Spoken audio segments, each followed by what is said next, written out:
ക്വസ്റ്റ്യനാണ് 18A question. അപ്പോൾ അതിൻ്റെ ആൻസർ നോക്കാം നമുക്ക്.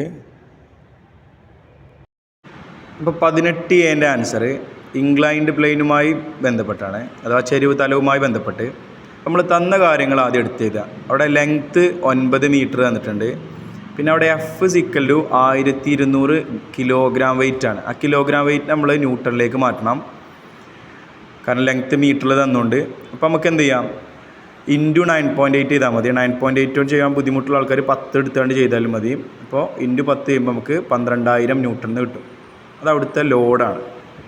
ഇനി അവിടെ H = 3 മീറ്റർ തന്നിട്ടുണ്ട്.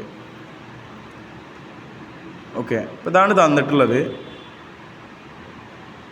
ഇനി നമുക്ക് കണ്ടുപിടിക്കേണ്ട കാര്യം എന്താണെന്ന് വെച്ചാൽ E ആണ്, യത്നമാണ് കണ്ടുപിടിക്കേണ്ടത്.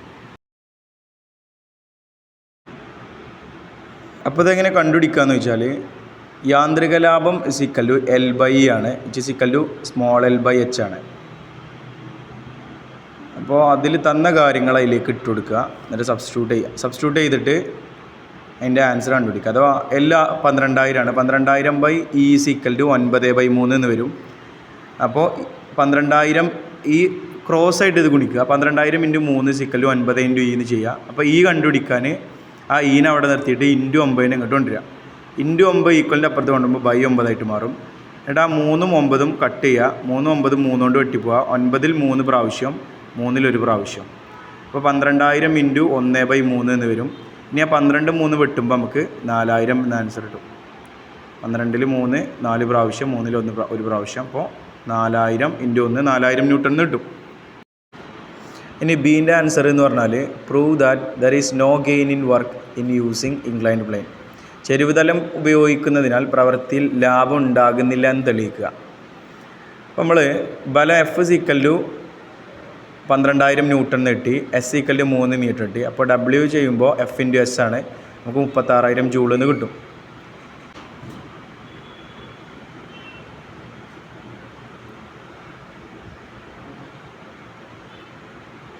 ഇനി അതേപോലെ തന്നെ F = 4,000 ന്യൂട്ടൺ എടുത്ത് ചെയ്യുക. F = 4,000 newton, S = 9 metre. ഇപ്പോൾ W = പ്രവൃത്തിയുടെ യൂണിറ്റ് ന്യൂട്ടൺ അല്ല, ജൂളാണ്. നമ്മളിവിടെ ജൂൾ തന്നെയാണ് എഴുതിയിരിക്കുന്നത്. അവരിവിടെ ജൂളാക്കുക, 36,000 ജൂൾ എന്നാക്കുക. ഒക്കെ മിസ്റ്റേക്ക് പറ്റിയതാണ്. അപ്പോൾ നമുക്ക് രണ്ട് കേസിലും 36,000 ന്യൂട്ടൺ കിട്ടണോണ്ട് തന്നെ നമുക്ക് പറയാം there is no gain in work എന്ന് പറയാം, അഥവാ പ്രവൃത്തിയിൽ ലാഭമില്ല എന്ന് പറയാം.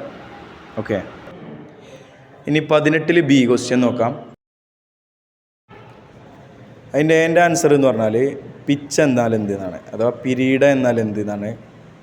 അഥവാ സ്ക്രൂവിൻ്റെ സമീപസ്ഥങ്ങളായ പിരികൾക്കിടയിലുള്ള അകലമാണ് പിരീഡ. അഥവാ pitch is the distance between the 2 consecutive threads. ആ ഡെഫിനിഷൻ പഠിച്ചുകൊണ്ട് എക്സാമിന് ചോദിക്കും. ജസ്റ്റ് എന്താണ് പിച്ച് എന്ന് ചോദിച്ചാൽ ഈ ഡെഫിനിഷൻ എഴുതി കൊടുക്കുക. ഓക്കെ, ഇനി നമുക്ക് അതിൻ്റെ ബി ക്വസ്റ്റ്യനിലേക്ക് നോക്കാം. ഇനി ബി ക്വസ്റ്റ്യൻ എന്ന് പറഞ്ഞാൽ യാന്ത്രിക ലാഭം കണ്ടുപിടിക്കാനാണ്, അഥവാ മെക്കാനിക്കൽ അഡ്വാൻറ്റേജ് കണ്ടുപിടിക്കാനാണ്. മെക്കാനിക്കൽ അഡ്വാൻറ്റേജ് കണ്ടുപിടിക്കണം എന്നുണ്ടെങ്കിൽ length of 1 thread by pitch കണ്ടുപിടിക്കണം, അഥവാ L/h കണ്ടുപിടിക്കണം. അപ്പോൾ ആദ്യം H കണ്ടുപിടിക്കണം, അഥവാ പിച്ച് കണ്ടുപിടിക്കണം. പിച്ച് = 30/15 എന്ന് വരും. പിച്ച് = 2 സെൻറ്റിമീറ്റർ എന്ന് കിട്ടും. അതേപോലെ തന്നെ ലെങ്ത് ഓഫ് ത്രെഡ്, പിരീഡിൻ്റെ നീളം കണ്ടുപിടിക്കാൻ നീളം നമുക്ക് തന്നിട്ടുണ്ട് 10 സെൻറ്റിമീറ്റർ. ആ 10 സെൻറ്റിമീറ്റർ ഇക്വേഷനിൽ ഇട്ട് കൊടുക്കുക. അപ്പോൾ നമുക്ക് യാന്ത്രിക ലാഭം = L/h എന്ന് വരും. L = 10 ആണ്, H എന്ന് പറഞ്ഞാൽ 2 ആണ്. അപ്പോൾ 10/2 നമുക്ക് എങ്ങനെ എഴുതാം, 5 എന്ന് എഴുതാം. അപ്പോൾ ഇവിടുത്തെ യാന്ത്രിക ലാഭം 5 എന്ന് കിട്ടും. യാന്ത്രിക ലാഭത്തിന് യൂണിറ്റ് ഇല്ലാത്തതുകൊണ്ട് നമുക്ക് യൂണിറ്റ് എഴുതേണ്ട ആവശ്യമില്ല. അപ്പോൾ ഇതാണ് അതിൻ്റെ ബീൻ്റെ ആൻസർ എന്ന് പറയുന്നത്. ജസ്റ്റ് ഇത് നോട്ടിലേക്ക് എഴുതി വെച്ചുകൊണ്ട് നോക്കാം കേട്ടോ.